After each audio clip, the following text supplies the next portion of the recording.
esse projeto de fazer uma palestra que nos permita refletir um pouco, explorar temas doutrinários. E o tema dessa noite será Allan Kardec, o Codificador. Meu nome é Andréia e eu faço parte dos trabalhadores, amigos do Centro Espírita São Francisco de Assis, daqui da cidade de Perth, do estado de Western Australia, e gostaria de aproveitar e convidá-los para participar das nossas atividades, que são face-to-face, né? A gente tem atividades presenciais, toda segunda-feira, a partir das 7h30 na nossa sede em Hermesley. Nós temos palestras públicas, evangelização infantil e também um trabalho de assistência fraterna e passe. Então, venha nos conhecer toda segunda-feira, às 7h30, horário de Perth. Se você está em outras localizações, não é problema. Nossos trabalhos são todos feitos online, então você pode ter acesso também nos nossos links, no Facebook, na nossa página no YouTube, e pode acompanhar simultaneamente todos os trabalhos online, assim como nós estamos fazendo nessa noite. Gostaria também de aproveitar a oportunidade para estender o meu agradecimento e reconhecimento aos habitantes tradicionais aqui da terra que nós habitamos hoje, na cidade de Perth, e dizer para todos que esses amigos espirituais, esses amigos encarnados, nossos irmãos aborígenes, são extremamente importantes para o processo de reconciliação e que o nosso carinho será sempre expressado a todos eles. Para mim é um prazer enorme estar apresentando a palestrante de hoje. O nome dela é Ana Cardoso, e além de ser uma pessoa muito querida, é uma pessoa comprometida com o estudo doutrinário, e hoje uma trabalhadora ativa e muito importante do Centro Espírita de Cairns, que também se chama Allan Kardec Spirit Center. Então, a Ana hoje fará a palestra sobre Allan Kardec, o Codificador, no mês de março, que justamente marca o mês em que Kardec desencarnou, seguido do mês de abril, que é o mês que comemoramos a chegada, né, do Livro dos Espíritos. Né? Foi o mês em que foi publicado pela primeira vez, em 1854. Então, para nós, mês de março e abril é um mês importante para falar de Kardec, do tesouro que ele nos deixou codificando a doutrina, e para isso a Ana com certeza estudou e está muito bem habilitada para acompanhar e para nos apresentar esse trabalho da noite. Gostaria de convidá-los a fazer uma prece inicial e logo em seguida a palavra fica com a Ana para fazer a apresentação de Kardec. Essa apresentação terá em torno de 45 minutos de exposição e logo em seguida vocês terão a oportunidade de fazer perguntas e respostas. Então participarem do Q&A, né? Perguntas e respostas para a Ana e reflexões, comentários que queiram fazer. Então, também serão todos bem-vindos a participar. Bom, então vamos fazer a oração inicial. Aqueles que tiverem podem deixar uma água, que os amigos espirituais sempre vêm magnetizar, trazer os elementos que nós precisamos para o nosso reparo físico e espiritual. Então, é dessa forma, Pai amado, Pai de luz, que nós lhe damos graça, agradecemos pela oportunidade de estarmos aqui reunidos nesse momento, utilizando da plataforma Zoom, para poder conectar os nossos corações, os nossos pensamentos. Agradecemos também ao Mestre Jesus pelos exemplos, por nos acompanhar sempre. Agradecemos aos mentores espirituais do Centro Espírita São Francisco de Assis, do Centro Espírita Allan Kardec de Cairns, que nos permitem esse encontro, que nos amparam, que nos apoiam. Também gostaria de pedir, Pai, e agradecer a participação da Ana, para que hoje ela receba em seu coração as bênçãos e as orientações dos Espíritos, para poder nos deixar aqui esse trabalho de falar de Kardec, de nos ajudar a refletir sobre o trabalho de Kardec.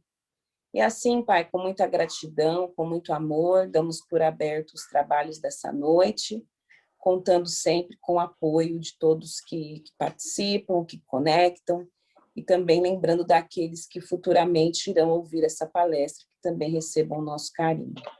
Muito obrigada mais uma vez. Ana, fica com você a palavra. Muito obrigada por aceitar o nosso convite, um prazer enorme ter você conosco. Obrigada a você por me fazer o convite, o prazer é meu. Bom, o convite para falar de Kardec é um convite muito importante, porque falar da história desse homem que trouxe para a gente essa revelação tão importante, né, que nos ajudou a entender muitas coisas, é um trabalho não muito fácil, especialmente porque quando ele teve o primeiro contato, né, com os fenômenos, já havia passado boa parte da sua vida, né, aqui na Terra. Então existem muitas coisas a respeito de Kardec que apenas agora, né, com muitas pesquisas, estão sendo descobertas, estão sendo catalogadas. Então eu resolvi, né, juntar algumas dessas informações para a gente conversar nessa noite. Mas antes da gente entrar em detalhes sobre, né, Kardec e o Rivail, eu gostaria de ler um texto que eu separei aqui. Ele foi ditado pelo irmão X e ele fala de Kardec nesse texto. Ele começa assim, né? Esse texto foi recebido na terceira concentração espírita do estado de São Paulo, no ano de 1942, e ele foi psicografado pelo nosso querido Francisco Cândido Xavier. Então, o irmão X fala, né? Depois de se dirigir aos numerosos missionários da ciência e da filosofia, destinados à renovação do pensamento no mundo no século XIX, o mestre aproximou-se do abnegado servo e falou generosamente: não serás portador de invenções novas, não te deterás no problema de comodidade material à civilização, nem receberás a mordomia do dinheiro ou da autoridade temporal. Mas deponho-te nas mãos a tarefa sublime de levantar corações e consciências. Preparam-se os círculos da vida planetária a grandes transformações nos domínios do pensamento. Em breve, não obstante nossa assistência desvelada, que neutralizará os desastres maiores, a miséria e o morticínio se levantarão no seio das coletividades invigilantes. Alguns condutores do pensamento, desvairados do personalismo destruidor, convertem a época de transição do orbe em turbilhão revolucionário, envenenando o espírito dos povos. O sacerdócio, organizado em bases econômicas, não pode impedir a catástrofe. A filosofia e a ciência intoxicaram as próprias fontes de ação e conhecimento. É indispensável estabelecer providências que amparem a fé, preservando os tesouros religiosos da criatura, confiante a sublime tarefa de reacender as lâmpadas da esperança no coração da humanidade. Vai, meu amigo, abrirás novos caminhos, a sagrada aspiração das almas, descerrando a pesada cortina de sombras que vem absorvendo a mente humana. Na restauração da verdade, no entanto, não espere os louros do mundo, nem a compreensão de seus contemporâneos. Meus enviados não nascem na terra para serem servidos, mas por atenderem às necessidades das criaturas. Não recebem palmas e homenagens, facilidades e vantagens terrestres. Contudo, minha paz os fortalece e levanta-os cada dia. Muitas vezes não conhecem senão a dificuldade, o obstáculo e o infortúnio, e não encontram outro refúgio além do deserto. É preciso, porém, erigir o santuário da fé e caminhar sem repouso, apesar de perseguições, pedradas, cruzes e lágrimas. O servo recebeu a elevada missão que lhe era conferida, revelando sua nobreza e fidelidade. Daí a algum tempo, no albor do século XIX, no dia 3 de outubro de 1804, nascia Hippolyte Léon Denisard Rivail, Allan Kardec, na cidade de Lyon, na França, por trazer a divina mensagem. Então, esse aqui é um trecho apenas da mensagem, é uma mensagem bastante interessante e extensa, mas que mostra, né, a importância do trabalho que foi conferido a Allan Kardec, né? E mostra também a confiança que o Mestre Jesus tinha nesse servo, que já com ele caminhava há algum tempo. Então, falando, né, a partir do nascimento de Allan Kardec, né, que, para quem não sabe, Allan Kardec era um pseudônimo, né? O nome verdadeiro era Rivail.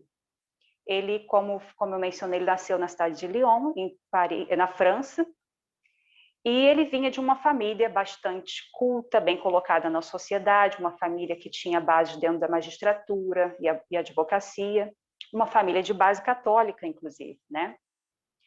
Foi criado não em Lyon, né? Existem recentes documentos que estão sendo catalogados que mostram que, apesar da gente ter uma ideia de que Kardec foi criado na cidade de Lyon, ele não viveu lá, ele viveu numa cidade mais para o interior, em torno de 40 a 45 minutos de Lyon, e foi criado pela mãe e pela avó. Porque o pai de Kardec, ele estava sempre em viagens, né? Na época ele participava do exército francês, e ele foi criado pela mãe e pela avó nessa cidadezinha. Em torno dos 3 anos de idade, o pai de Rivail foi dado como desaparecido. Então ele cresceu basicamente sem essa presença paterna, né? E naquela época a França, né, ela passava ainda por muitas incertezas, muitas variações políticas, né? A instabilidade do país era muito grande ainda. E a mãe de Rivail, né, tomou a decisão de enviá-lo para estudar na Suíça, no que a gente hoje conhece como Instituto Pestalozzi, na época era chamada Escola de Pestalozzi, que adotava um método de ensino completamente revolucionário para a época, né? Para quem já teve oportunidade, inclusive, de estudar um pouco sobre Pestalozzi, é um assunto bastante interessante. Pestalozzi, o modelo de ensino que ele utilizava era um modelo que buscava formar o ser humano. Ele não buscava formar apenas aquela parte acadêmica. Então, dentro da didática de Pestalozzi, né, ele valorizava a fraternidade, a igualdade, a liberdade de pensamento acima de tudo, estimulava os seus alunos a experimentar aquilo que eles estavam aprendendo. Então, dentro desse ambiente, né, onde vinham alunos de toda a Europa, né, e depois alunos de outras partes do mundo vieram estudar na escola de Pestalozzi, Kardec teve a oportunidade de conviver com pessoas de diversas crenças, culturas, diferentes línguas, diferentes raças, hábitos em geral, e o aprendizado que ele teve, né, o crescimento, não só como ser humano, mas também acadêmico, foi imenso, né?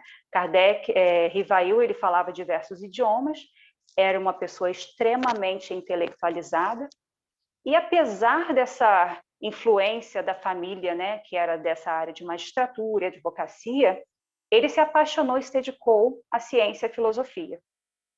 De uma forma tão apaixonada que ele se destacava entre os alunos, né? E aos 14 anos, para você ter uma ideia, já ainda no Instituto Pestalozzi, ele dava aula para os outros alunos que estavam atrás, né, que não conseguiam acompanhar o desenvolvimento dele.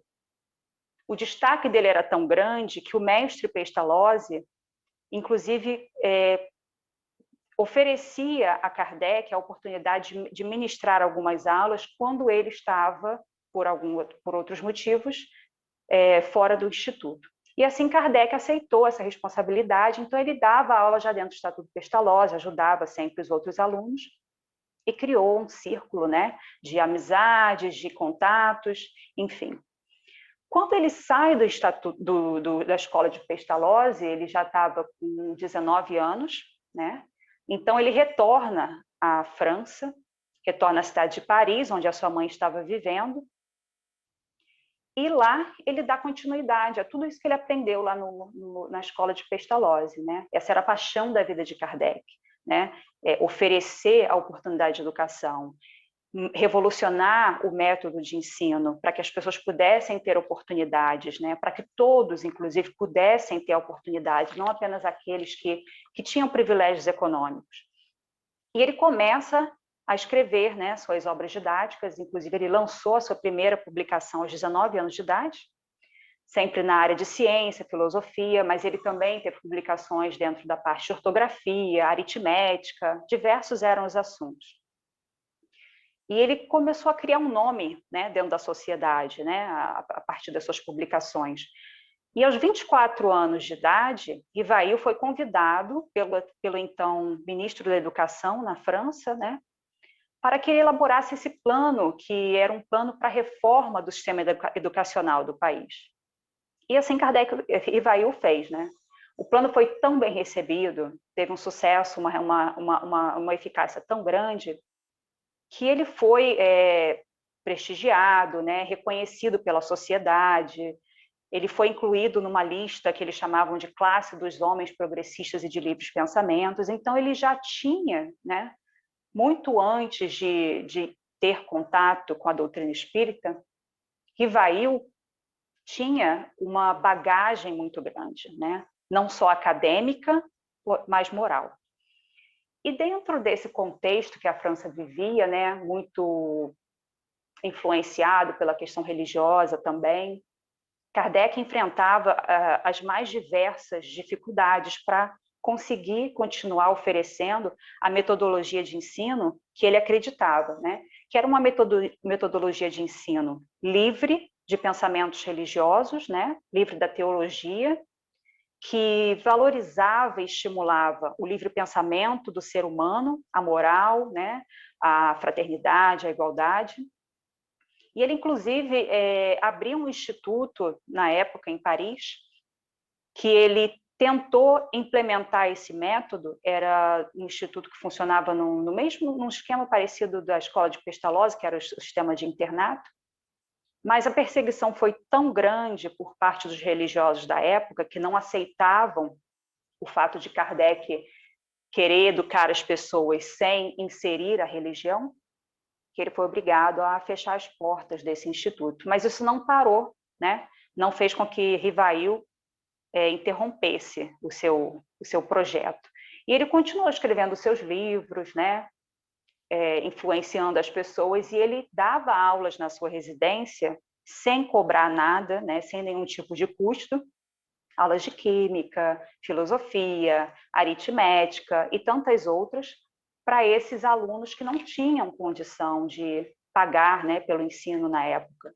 Então, ele sempre teve essa veia, né, para a caridade, para o respeito ao próximo, para a fraternidade, enfim.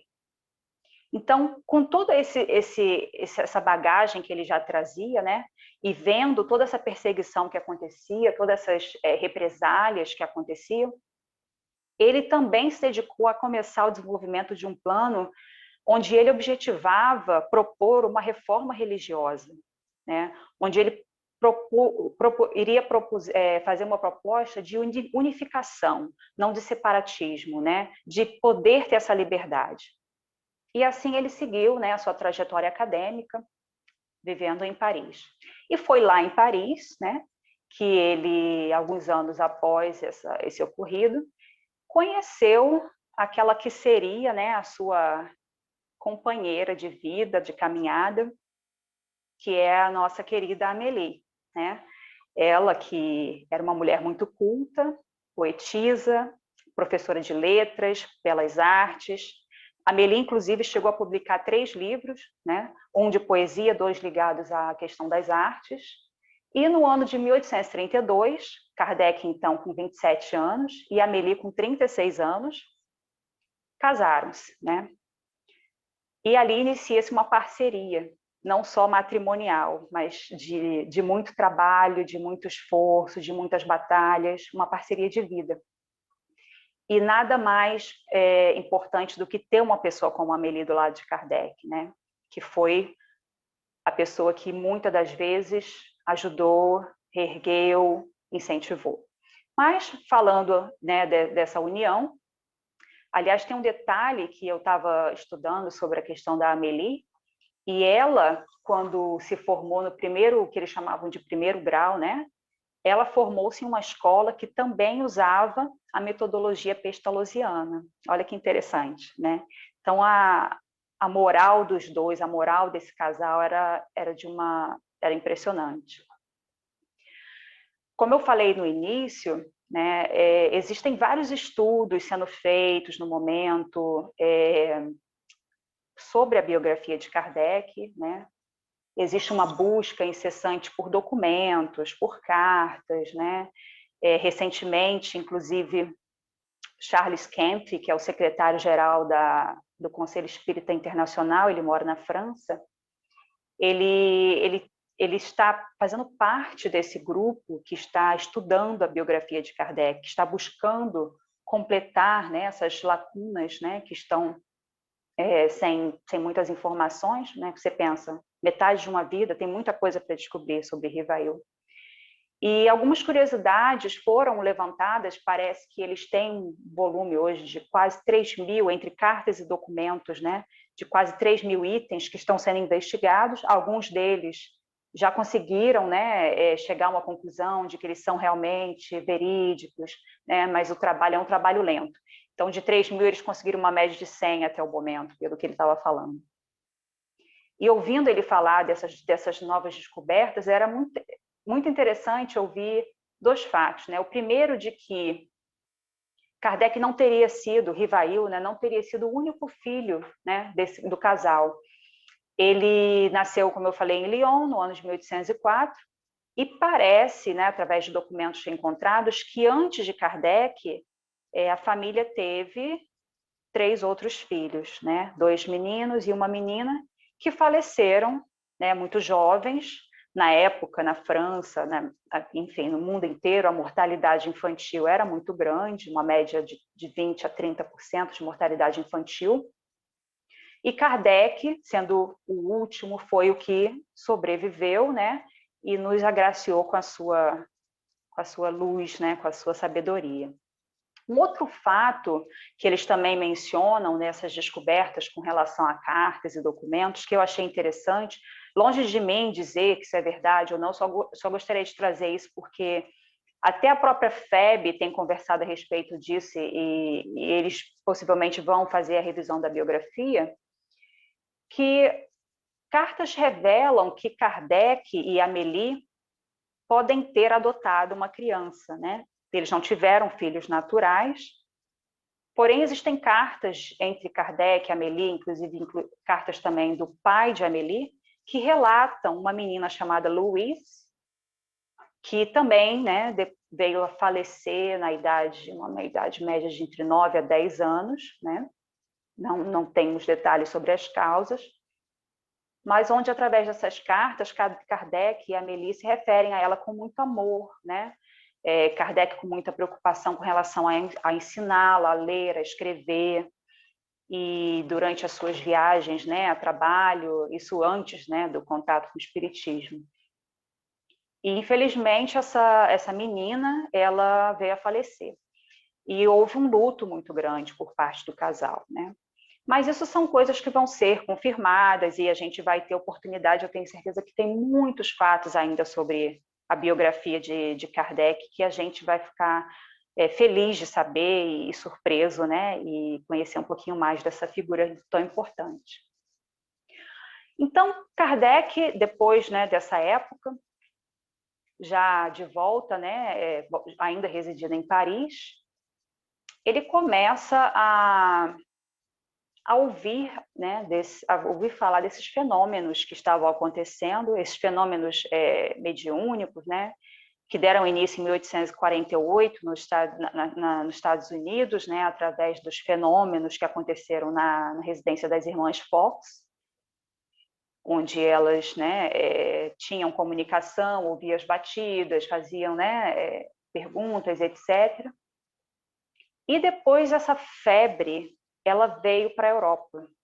No ano de 1852, era realmente uma febre que havia tomado a Europa. Todos os grandes salões da Europa, as residências, as pessoas se organizavam, convidavam as pessoas para experimentar as mesas que giravam, né? Um fenômeno que se tornou um show na época para as pessoas, né?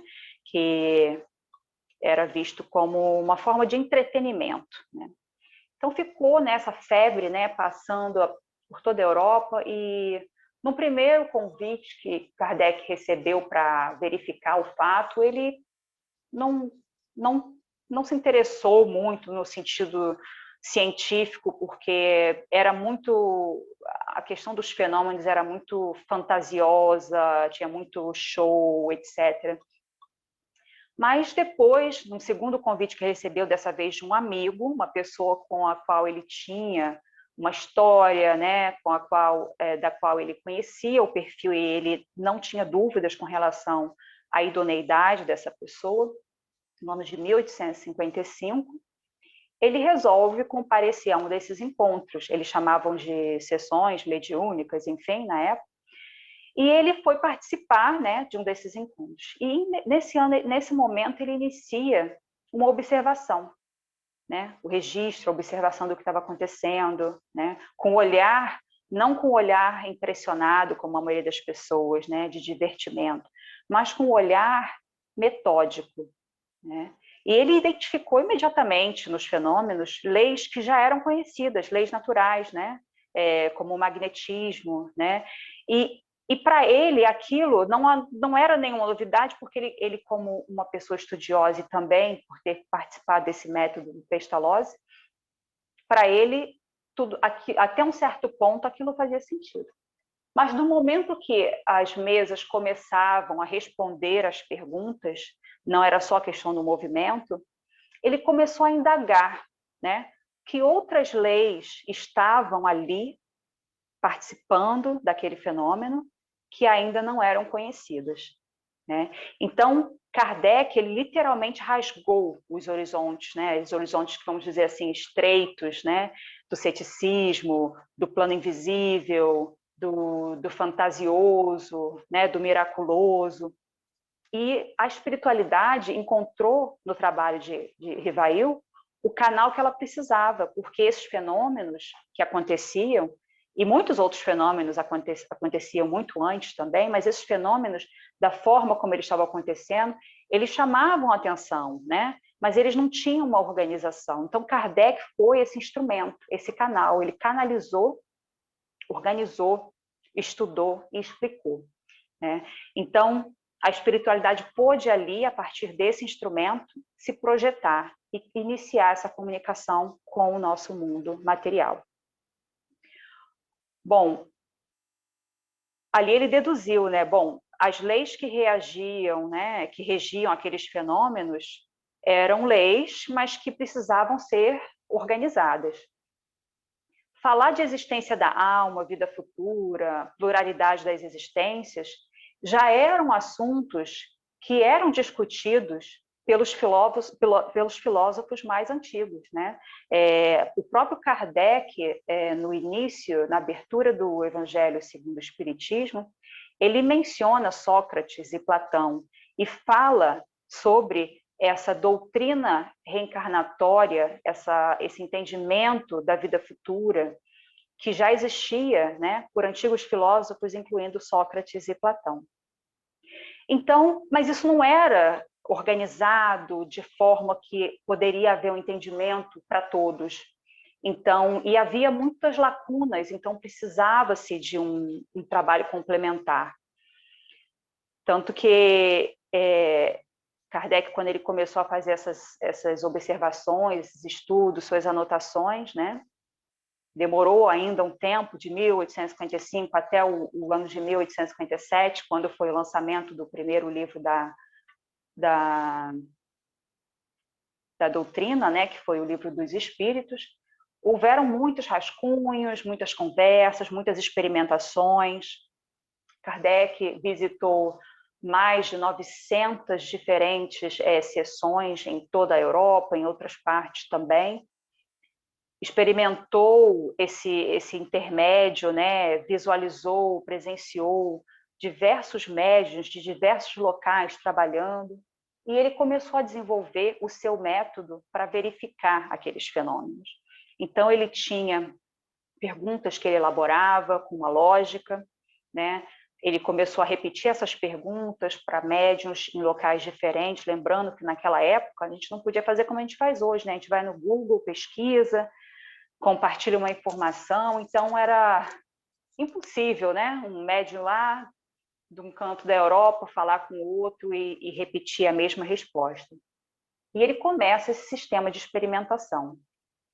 Tanto que quando ele faz, né, essa organização das perguntas e respostas, do conteúdo do Livro dos Espíritos, quando ele já estava com isso em mãos, ainda não satisfeito, ele solicitou aos espíritos que fizessem uma revisão daquele conteúdo antes que ele pudesse fazer a publicação do livro. E os espíritos orientaram, né, disseram onde ele precisava mudar algumas coisas, enfim, etc. E com essa compilação do que ele havia presenciado, do que ele havia entendido dos fenômenos, o Livro dos Espíritos é lançado em 1857. E um fato interessante sobre o lançamento do Livro dos Espíritos é que Kardec tinha uma preocupação muito grande, Rivail, né? Ele se preocupava com o fato dele já ser uma pessoa muito conhecida dentro da sociedade, enquanto professor, né? Na área didática, de ensino, etc. Então, ele tinha essa preocupação de não misturar o que ele estava prestes a propor com o Rivail, né? Com a pessoa que já vinha com uma carreira, com uma bagagem. Ele não gostaria que as pessoas lessem, por exemplo, o livro pelo fato de ser o Rivail que estava escrevendo.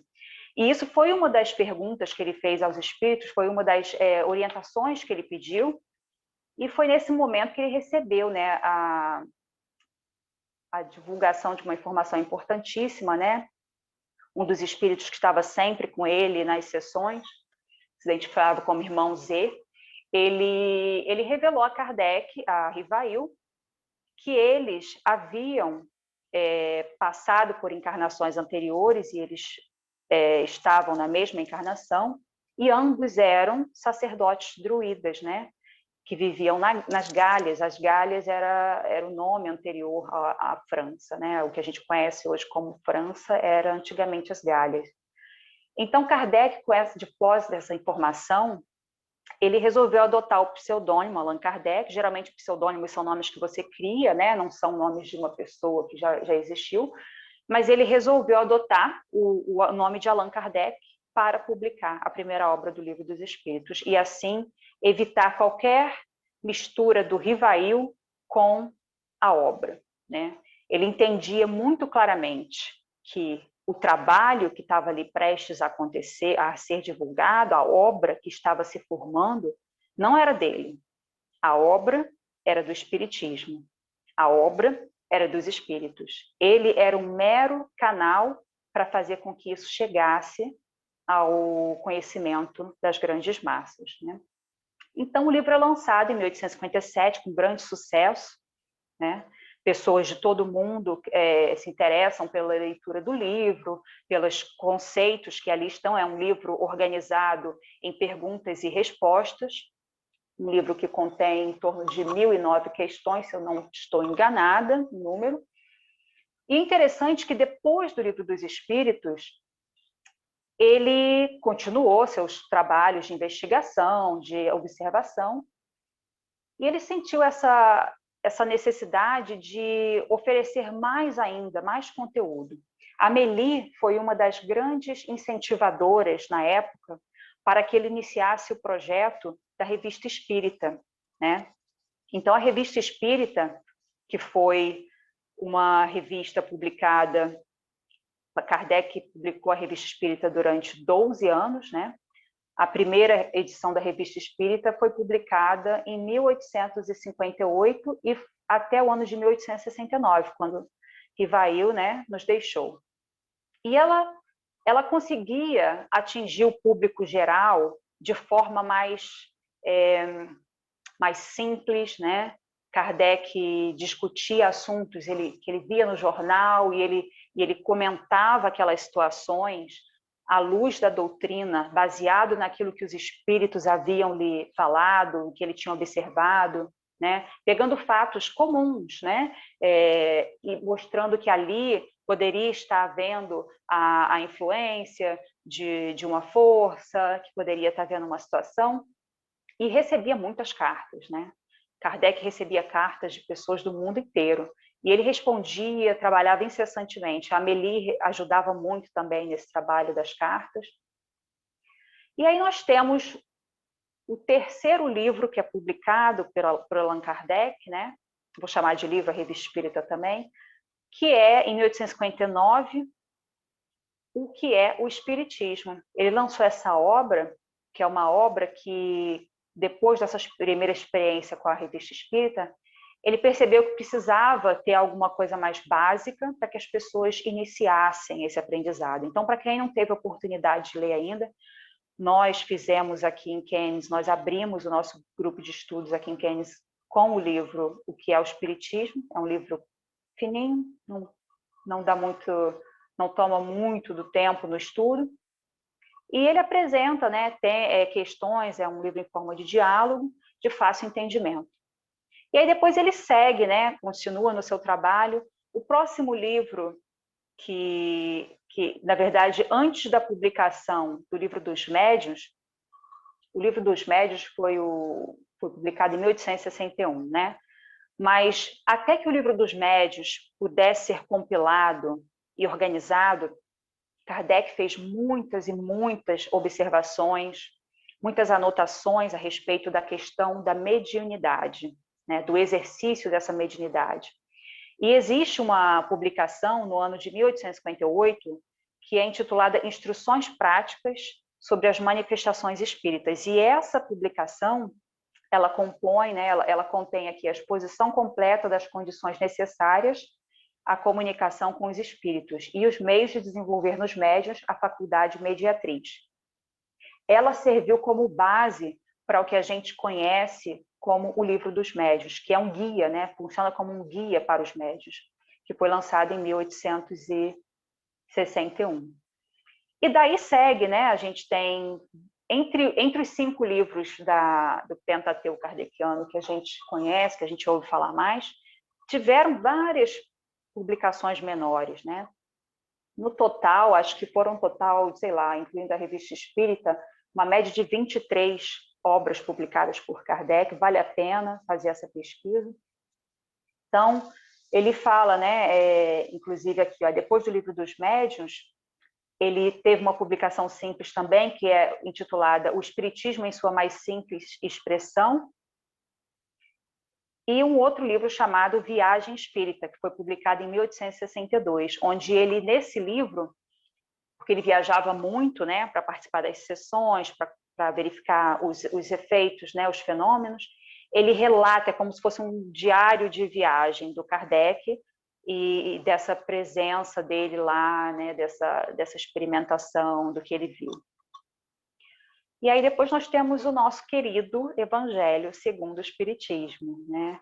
Talvez seja o livro que as pessoas geralmente se sentem um pouco mais confortáveis de ler.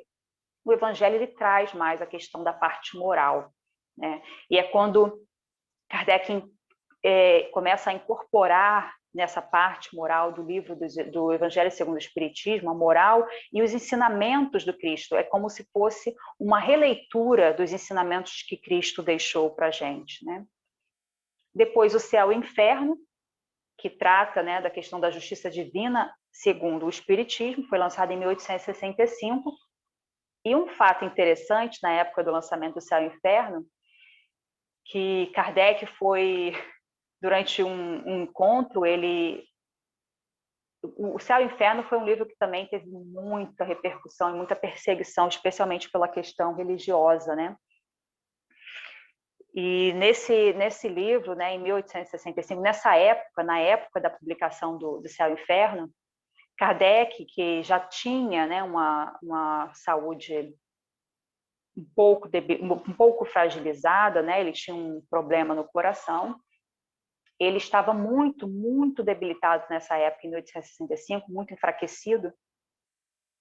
E ele precisou se afastar um pouco, né, das atividades da Sociedade Espírita, que ele já havia fundado na França. E ele foi para a Suíça para se restabelecer. E houve, nessa época que ele se afastou, porque a trajetória de Kardec na revelação da doutrina espírita enfrentou muitos muitos problemas no sentido de que, inclusive dentro da própria sociedade, ele encontrou pessoas que depois o abandonaram, né, que não concordavam ou que gostariam, que queriam ter o mérito de alguma das publicações. Então, acontecia todo esse tipo, né, de coisa. E quando ele se afastou, né, houve essa perturbação dentro da sociedade espírita, né? Quando ele retorna já um pouco melhor, ele é alertado pelo seu secretário de que a situação era bem frágil, que havia muita perturbação, enfim. E ele buscando sempre, como ele sempre buscou o auxílio espiritual, né, sempre consultou os espíritos, ele recebeu, né, essa orientação de um dos espíritos que ele sempre trabalhava, falando, né, que era realmente um momento muito complicado e precário e frágil para o espiritismo, porque naquele momento os perturbadores estavam encontrando a oportunidade para desfazer ou fragilizar o trabalho que Kardec estava construindo. E aí, quando ele perguntou sobre a questão do livro do Céu e Inferno, ele perguntou como havia sido, né, como eles enxergavam a recepção desse livro, e os espíritos revelaram para ele que muitos dos que compraram o livro foram religiosos da época que tinham interesse em ler a obra para destruir os argumentos, né, para encontrar formas de contradizer o que Kardec estava ali dizendo no livro Céu e Inferno. Não Kardec, né, os espíritos, mas que eles não conseguiram, né, os argumentos não eram válidos. E assim seguiu, né, no ano de, como eu falei, no ano de 1865, o livro O Céu e o Inferno, e depois nós temos, né, a Gênese, né? Então, a obra de Kardec foi imensa. Ele nos deixou um conteúdo riquíssimo, muito a ser estudado, especialmente quando a gente pensa nas revistas espíritas, né? As revistas espíritas contêm muitos assuntos interessantes e mostra bastante a personalidade de Rivail, né? Nos comentários, nas respostas, e fica a dica aí da leitura para quem se interessar pelo aprofundamento, né, dessa questão da revista espírita, que é muito interessante e muito rica.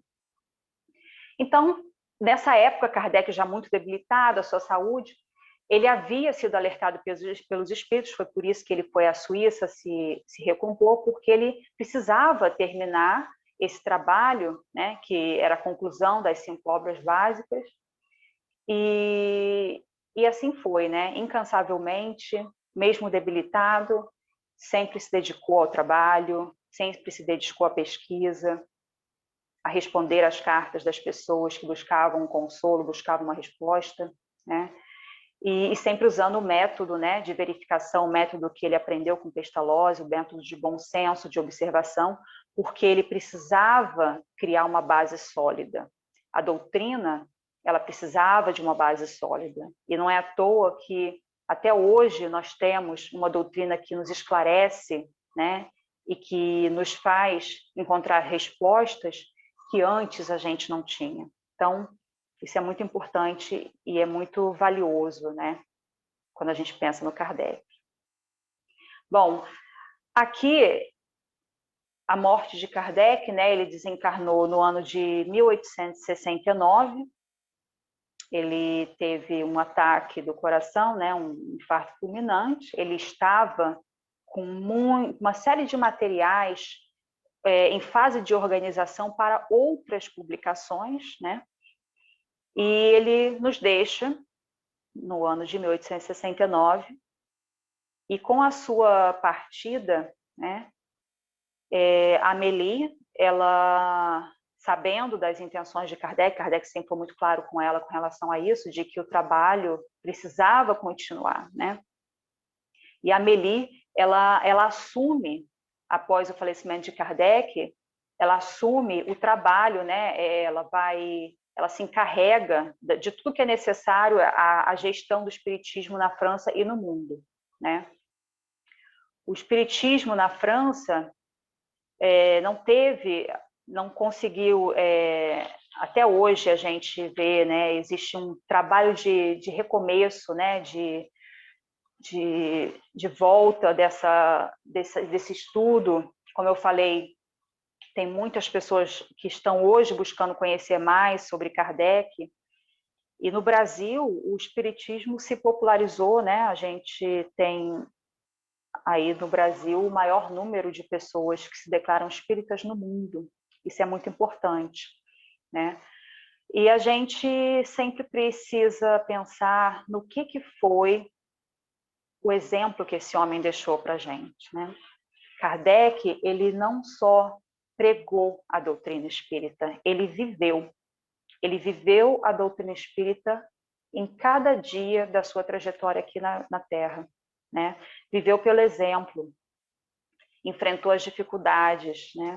Como na mensagem que eu li no início da nossa conversa, né? Ele foi avisado que passaria por essas dificuldades. Claro que no momento que ele retorna, né, ao corpo material, essas memórias não estão disponíveis, mas ele resistiu bravamente a todas essas dificuldades, aos julgamentos, às tentativas de que ele parasse o trabalho, né, de que ele desvirtuasse o trabalho em nome do ego, algumas pessoas tinham na época, mas Kardec foi conciso, ele foi firme, ele foi metódico, ele trabalhou com verdade e com extrema dedicação. A partida muito precoce de Kardec se deu porque ele dedicou exclusivamente as suas energias a realizar esse trabalho. Então chegou o momento que o corpo não conseguiu mais, né, aguentar toda essa energia que era direcionada, essas noites de leitura, essas viagens, etc. E como muitos outros, né, que vieram antes dele, a gente pensa nisso como uma forma de caridade pelo sacrifício, né? Ele tinha muito certo, muito claro na cabeça dele que o trabalho que lhe foi confiado era mais importante. E ele seguiu e realizou esse trabalho e nos deixou esse legado muito bonito, muito importante, que é a doutrina espírita. E só para a gente encerrar aqui, né, já estamos quase na hora de encerrar, eu quero dizer, né, que, bom, mesmo após o seu falecimento, a gente tem também aí as obras póstumas de Allan Kardec, que foram uma compilação dos escritos deixados por ele, e diversas obras, né, que, como eu falei, ele estava em fase de organização, então que a gente pode, de repente, esperar, né, a revelação de outras obras, enfim, né, mais ensinamento vindo aí, apesar dele já não estar conosco aqui no mundo material, certamente ele é um espírito elevado, e que olha por nós, que nos guia, que nos dá força, e que nós possamos nos espelhar, né, nessa conduta de Allan Kardec, para que a gente possa também colaborar e oferecer o nosso melhor para que o trabalho continue e possa se expandir. Nosso mundo precisa muito das lições que o Espiritismo nos traz.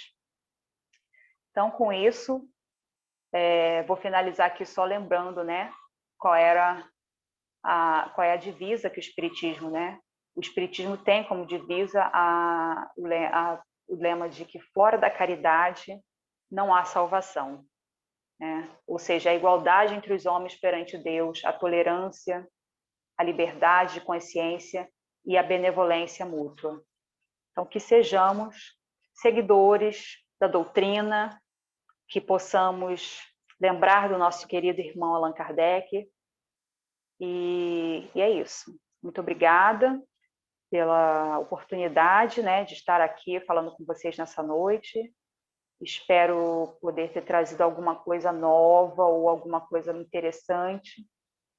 Não sei tudo, sei muito pouco, para ser sincera, mas a gente pode bater um papo agora, algumas perguntas e respostas, e conversar um pouquinho mais, né, sobre essa pessoa importante.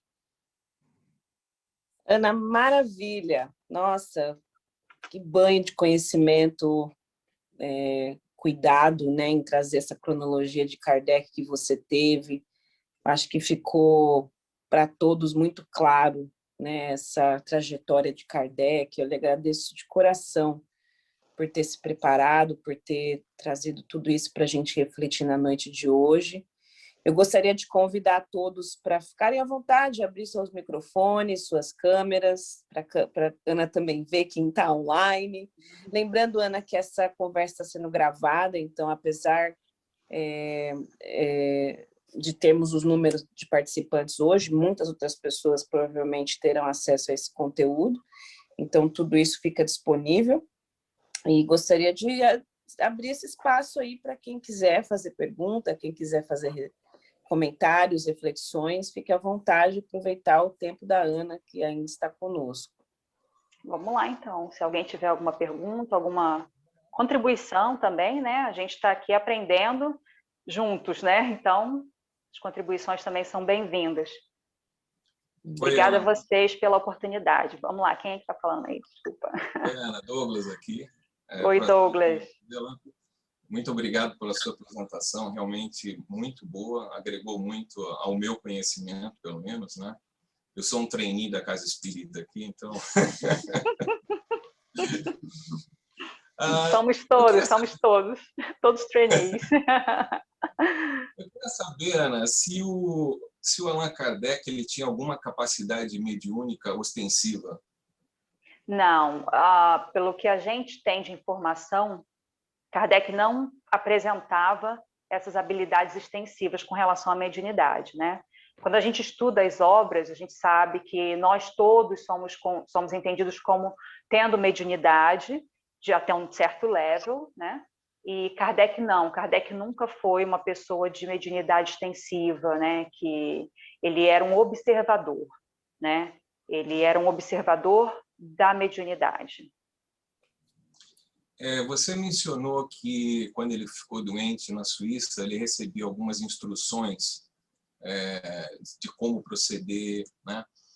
Essas instruções chegavam, então, através de algum médium ostensivo que estava sempre com ele? Seria a esposa Sim. ou alguma pessoa próxima do relacionamento dele, do convívio dele?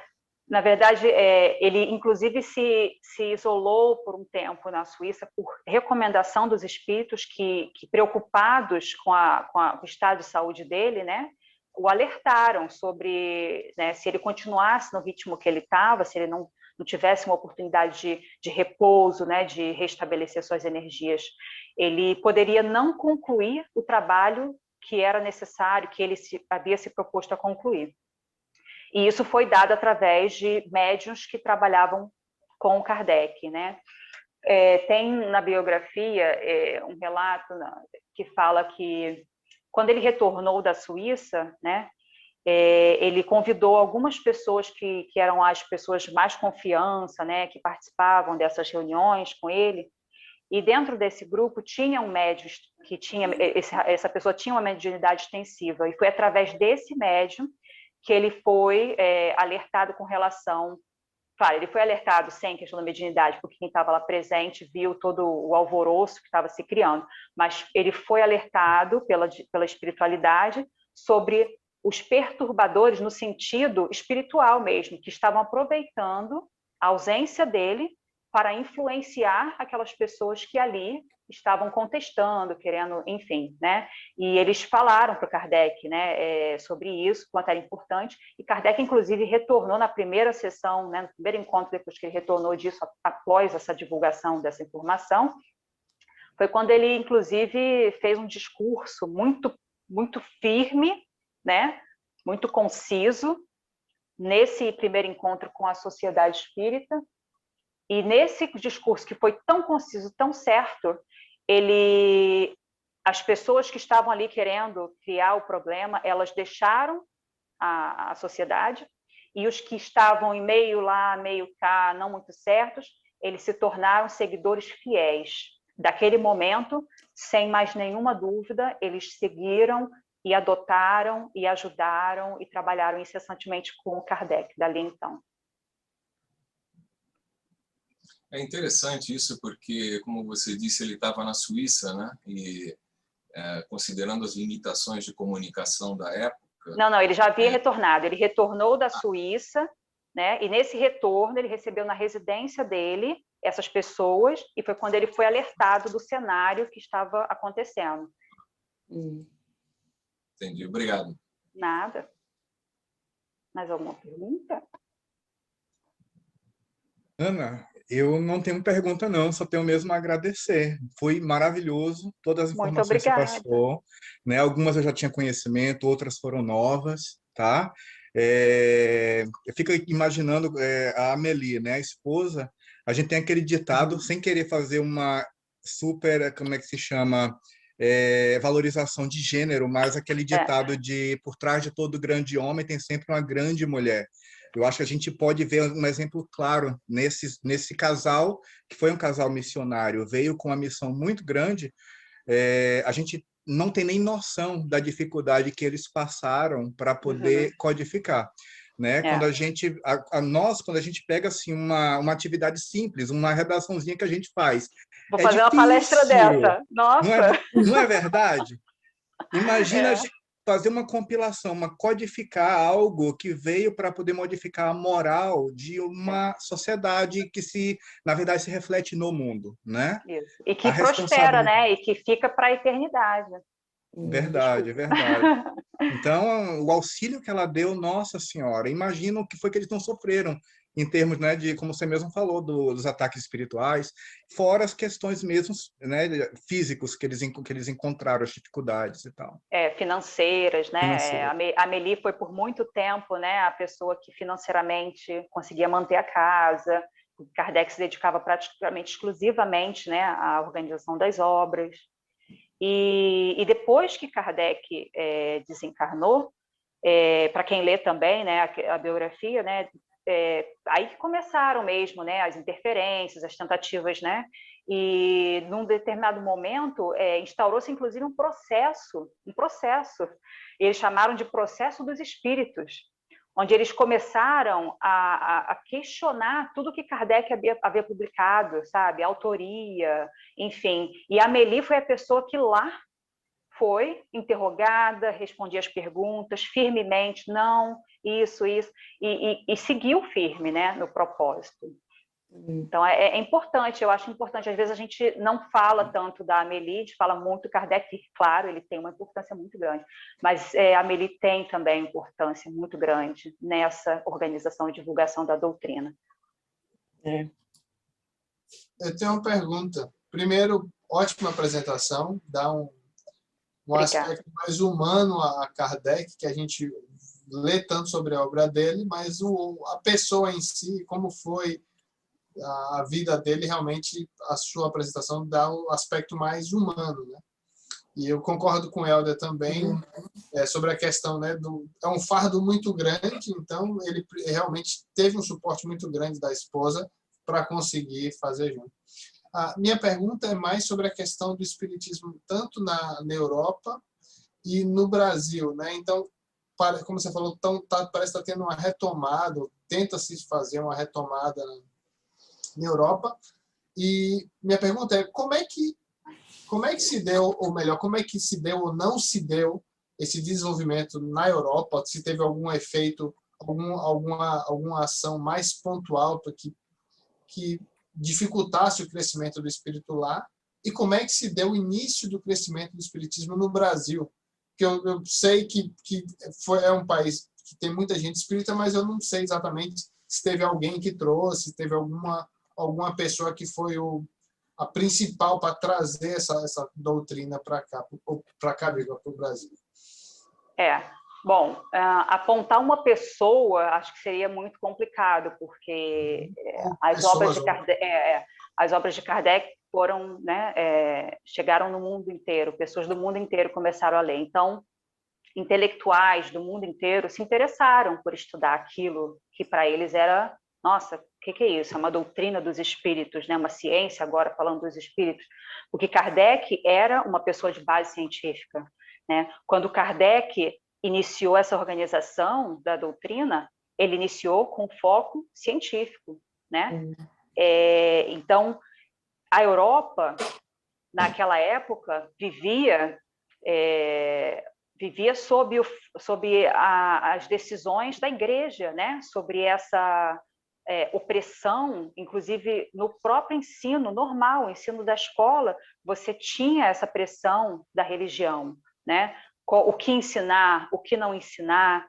E quando vem a doutrina, que ela oferece essa abertura, essa liberdade de pensamento, imagina, né? Foi um temor muito grande para essas instituições religiosas, né? Explicar coisas que eram controladas porque aquele dogma, aquele controle da informação mantia o poder, mantia as outras pessoas sob o poder, sobre a influência desses líderes. E foi muito combatida lá, né? Então, enquanto Rivail estava vivo, Kardec estava vivo, ele lutou bravamente para que isso não se perdesse, né? Como eu citei lá que antes do espiritismo ele tentou implementar um instituto de ensino e foi obrigado a fechar as portas por ordem da Igreja, né? Ele tinha aquilo muito claro que na cabeça dele, ele não poderia deixar aquilo acontecer com o espiritismo novamente. E quando isso chega no Brasil, né? O Brasil, nós temos uma cultura religiosa muito mais forte, no sentido da questão da religiosidade mesmo, independente de qual for o que você segue, né? Se é católico, se é espírita, se é evangélico, enfim. E aqui a ideia parece, aqui, né? Eu não estou no Brasil, eu estou na Austrália, esqueci. Então a ideia se ramificou lá de uma forma, né? E foi aos poucos se multiplicando. No início, não eram muitas poucas pessoas que se diziam, né, simpatizantes, né? Hoje nós temos um número muito grande, inclusive pessoas que não se dizem simpatizantes, no sentido de, eu sou espírita, mas muitas pessoas que continuam seguindo religiões diferentes, né? Mas que hoje leem as obras espíritas. Eu conheço várias pessoas, né?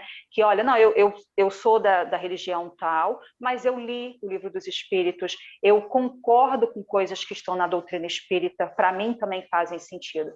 Então, lá na França, depois do falecimento de Kardec, isso perdeu assim um pouco de força no sentido de que essas pessoas que tinham interesse em causar essa perturbação ou tomar posse do trabalho, né, começaram a fazer essa divisão, né? Surgiu um dos primeiros secretários de Kardec, ele ainda vivo, né, abandonou a Sociedade Espírita para criar uma revista que ia ser a concorrente da Revista Espírita, né? Médios que trabalharam com ele no trabalho de codificação, né? Enfim, com as psicografias, etc., quando o lançamento do primeiro livro aconteceu, que eles não viram que o nome deles estava no livro, né? Como assim você não mencionou o meu nome? Nem o Kardec, nem o Rivail decidiu colocar o nome dele, né? Porque ele entendia que o trabalho não era de nenhum deles, o trabalho era dos espíritos. Então, todo esse tremor que já existia na época do Kardec, mas que ele muito fortemente conseguia segurar e combater, ele tomou força, obviamente. Então, essa divisão de pensamentos, né? Então, eu vou criar a minha divisão aqui. Por isso que é importante quando a gente fala, né? A gente precisa voltar à origem, muitas das vezes, reler Kardec, firmar no que Kardec nos deixou, porque senão a gente corre esse risco também, né? De se dividir, de se dissipar e se perder. Então, o Charles Kemp estava falando, inclusive, né? Ele faz um trabalho de tentar, justamente lá na França, junto com brasileiros, ele falou, tem brasileiros aqui fazendo trabalhos maravilhosos na França, né? De tentar fazer com que as pessoas se interessem pela doutrina, pelo que a doutrina traz de explicação, mas existe um obstáculo muito grande no sentido religioso da questão, né? Qualquer similaridade com religiosidade, as pessoas, às vezes, têm uma resistência. Então, eles têm que fazer um trabalho de abordagem, de continuar tentando passar esse conhecimento, vencendo esse trauma. Eu vou colocar como um trauma. Eu acho que o que se criou na sociedade, não só na França, mas em várias partes do mundo, foi um trauma. Existe um trauma com relação à palavra religião. né? A doutrinação cega, né? A fé cega. Então, o Kardec trouxe a fé raciocinada, e é isso que a gente precisa trabalhar. Ana, só uma coisa. Parece que a França fez um trabalho bem feito em apagar a memória do Kardec, né? Porque para todos os franceses que eu encontrava no meu trabalho, na minha vida profissional, Ninguém eu escuta. acabava perguntando: você conhece Allan Kardec e tal? Porque eu tenho uma origem, família espírita, sempre ouvi falar desde garoto, né? E porventura eu acabei em contato com muita gente francesa, de origem francesa, mas ninguém conhecia. Então, eu não sei se você tem alguma informação, mas como está o movimento espírita na França hoje? Olha, existe um movimento bem, não vou dizer como, né, como no Brasil, né? Acho que o Brasil é um destaque, né? A gente aqui na Austrália, por exemplo, falando aí que a gente tem o espiritismo aqui na Austrália 26 anos, né? Agora, indo para 27, e a gente ainda está engatinhando, né? Porque a gente também enfrenta essas barreiras aqui, né? A gente enfrenta esse trauma religioso aqui também. E a França, mas você tem muitas casas já funcionando, os encontros, né? O Charles estava explicando que eles têm os encontros, que agora por causa do Covid eles não estão podendo fazer presencial e tudo, mas que o número de pessoas que participam online é muito maior do que o número de pessoas que participava até presencialmente, e que isso mostra que eles estão no caminho certo, né? Então, existem casas espíritas, né? Existem lugares onde as pessoas, não só brasileiras, estão buscando esse conhecimento. E por isso está, inclusive, aumentando esse interesse na busca de mais informações sobre quem foi Kardec, né? Recuperar essa memória. E ele mencionou, eu estava escutando a entrevista dele, ele falou que agora, como eles estão fazendo esse trabalho de catalogar, etc., aí ele deu uma entrevista numa rádio francesa, alguma coisa assim, e aí ele recebeu vários comentários da entrevista dele, negativos, atacando mesmo, de pessoas de outros núcleos religiosos, porque ele estava falando de Kardec, né? E aí ele mencionou assim, foi bom, porque aconteceu comigo, o que aconteceu com Kardec. Quando Kardec começou, ele foi atacado, e os ataques, inclusive, deram mais ênfase, né? Chamaram mais atenção. Então, depois dessa entrevista, várias pessoas me procuraram para entender quem era Kardec, para estudar Kardec, e isso é muito legal de se ver, né? Eu queria aproveitar, Ana, não sei se você tem essa informação, mas você mencionou bastante sobre o Charles Kempf, né? O Charles é francês, ele esteve em Brisbane em 2016 para o Festival Espírita Internacional de Filme, é uma pessoa queridíssima, eu tive o prazer de hospedá-lo na minha casa, inclusive. Olha, que interessante. E o Charles não só um estudioso da doutrina, né, principalmente de Kardec no momento, mas colabora muito para o movimento espírita a nível internacional. E é uma figura, uma referência, né, muito, sempre muito approachable, é sempre muito possível conversar com o Charles, se for de interesse. O Charles nasceu na França, mas morou muitos anos no Brasil. Ele, então, ele morou em Fortaleza, se eu não me engano, Pernambuco. Aí ele fala, porque alguém pergunta até para ele, né?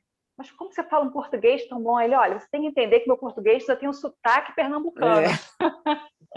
É um querido. Ele morou muitos anos no Brasil e ele conheceu Kardec no Brasil, inclusive. A esposa dele é brasileira, né? Isso. Pelo que eu lembro das conversas, ele conheceu o Kardec através ou da esposa, ou desse contato, desse tempo que ele esteve no Brasil. E hoje prolifera, trabalha, divulga a doutrina, né? Enfim, teve, inclusive, na estadia, quando ele esteve em Brisbane em 2016, ele, por um período, fez até algumas palestras aí nos centros, Gold Coast, o centro de Brisbane, divulgando um pouco da doutrina, não só de Kardec, mas de conhecimentos evangélicos. Então, enfim, Charles é uma pessoa muito querida. Com certeza. Ana, eu queria só fazer talvez a última pergunta, porque a gente já está estourando o nosso tempo, não é nenhuma pergunta, eu gostaria que você deixasse para nós aí, falasse um pouco sobre as referências bibliográficas. Então, quem quiser hoje não só ler a doutrina em termos de codificação, quem quiser uma referência para ler sobre Kardec ou assistir algo sobre Kardec, queria que você falasse rapidamente dessas informações aí para quem quiser estudar mais em casa. Bom, eu sempre busco minha primeira pesquisa, eu sempre vou à FEB, né? E lá eu encontrei, você até me passou, né, essa parte da bibliografia que eles chamam, o nome é Allan Kardec, né? Deixa eu ver se eu estou com ela aqui, eu imprimi. É uma bibliografia bastante detalhada, que passa por Pestalozzi, você inclusive estuda sobre Pestalozzi com ela. Então, o nome é Allan Kardec, eu não lembro aqui o nome do autor, eu tenho aqui no meu celular. E eu sugiro as obras póstumas de Kardec, foi parte do que eu usei para o meu estudo, né? As obras póstumas de Kardec. O livro dos Espíritos, muito importante, especialmente a introdução. Às vezes a gente ignora a introdução dos livros, vai direto para as perguntas e respostas, eu só uso ele como um guia, né? Mas a introdução dos livros de Kardec, elas são riquíssimas, né? E a Revista Espírita, como eu mencionei, a Revista Espírita, ela tem um conteúdo riquíssimo, né? Eu não tive a oportunidade de ler todas ainda, mas estudar Kardec me fez começar a ler a Revista Espírita, e traz muito da personalidade do Kardec, dos ensinamentos que a doutrina, de forma mais detalhada, mais minuciosa, com temas, inclusive, assim, que você fala, aquele tema ali banal do dia. Eu estava lendo uma revista espírita que dos casos que ele estava comentando, de uma das cartas que ele recebeu, era uma questão sobre duendes, né? Que as pessoas mandavam carta para ele perguntando sobre todo tipo de coisa. E ele dando aquela explicação científica, bem embasada. Então, é muito interessante. Revista Espírita, obras póstumas, claro, as obras básicas, né? E eu tenho interesse de ler essas pequenas obras in between, né? Que na minha pesquisa eu descobri. Já baixei algumas online, então não é difícil de conseguir. E é isso. E buscar essa biografia de Kardec, tá? Se você buscar no site da FEB, você encontra Allan Kardec biografia. Não me vem agora à cabeça o nome do autor, desculpa, eu não estou com ele aqui na minha frente. É o Marcel Souto-Maior que você está... Não, é da FEB mesmo. É da FEB, porque ela é a tradução para português, mas os autores não são brasileiros, né? São estudiosos franceses que fizeram essa busca da biografia de Kardec e que agora está se atualizando, né? Porque esses documentos vão trazer muita informação. Então, a gente em breve vai ter muita atualização aí da biografia de Kardec. Maravilha. Ana, mais uma vez, muito obrigada. Gostaria de pedir para você finalizar a nossa noite com a prece e a nossos amigos, colaboradores, todos que assistiram, o nosso abraço e esperamos encontrá-los segunda-feira no centro ou na próxima terceira quinta-feira do mês, será dia 15 de abril, e só vou dar um spoiler aqui, que o tema da palestra é obsessão. Então, tenho certeza que vai ser um tema que a gente vai aprender muito também. Obrigada, Ana, mais uma vez, um forte abraço. Obrigada a vocês pelo convite, obrigada a todos que ficaram conosco na noite de hoje. Então, vamos fazer agora a nossa prece de encerramento, agradecendo a espiritualidade por todo o trabalho que nos é confiado, pedindo que nós possamos receber as bênçãos, a força necessária, para que nós possamos fazer as reformas, primeiramente em nós mesmos, para que o mundo que nós vivemos possa ter uma energia melhor, para que possamos ajudar uns aos outros. Agradecer aos nossos irmãos aborígenes, que são os irmãos que primeiramente pisaram nessa terra linda, Austrália, que também aqui nos permitem fazer esse trabalho, trazer esse conhecimento e conosco vibram em forma de perdão, em busca do amor, da reconciliação. Que a todos nós possa ser direcionado a luz, a energia, que possamos enviar essa energia aos irmãos mais necessitados, nesse momento de transição, nesse momento de tantas provas, Senhor. Obrigada mais uma vez pela oportunidade do trabalho e que assim seja. Graças a Deus. Graças a Deus.